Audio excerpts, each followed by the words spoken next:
Aujourd'hui, mercredi, nous sommes le troisième jour de la semaine sainte. La nourriture de ce jour, elle sera tirée dans le livre de Jean, chapitre 4, du verset 1 à 14. Écoutons la parole du Seigneur.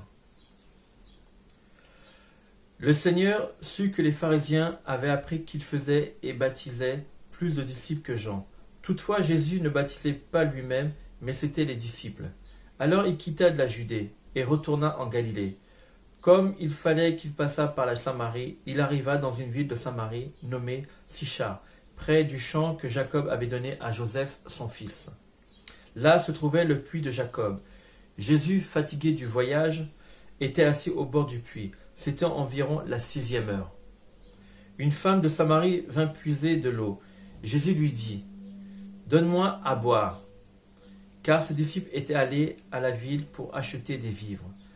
La femme samaritaine lui dit : « Comment toi, qui es juif, me demandes-tu à boire, à moi qui suis une femme samaritaine ? Les Juifs, en effet, n'ont pas de relation avec les Samaritains. » Jésus lui répondit : « Si tu connaissais le don de Dieu, et qui est celui qui te dit : Donne-moi à boire, tu lui aurais toi-même demandé à boire. Il t'aurait donné de l'eau vive. » « Seigneur, lui dit la femme, tu n'as rien pour puiser, et le puits est profond. D'où aurais-tu donc cette eau vive ? Es-tu plus grand que notre père Jacob, qui nous a donné ce puits et qui en a bu lui-même, ainsi que ses fils et ses troupeaux ? Jésus lui répondit : Quiconque boit de cette eau aura encore soif. Dernier verset. Mais celui qui boira de l'eau que je lui donnerai n'aura jamais soif. Et l'eau que je lui donnerai deviendra en lui une source d'eau qui jaillira jusqu'à la vie éternelle. Ainsi s'achève notre lecture de ce jour. Après avoir entendu la lecture Jean, chapitre 4, versets 1 à 14, on va prendre une petite méditation sur le verset 14. Je vous le relis. Mais celui qui boira de l'eau que je lui donnerai n'aura jamais soif. Et l'eau que je lui donnerai deviendra en lui une source d'eau qui jaillira jusqu'à la vie éternelle.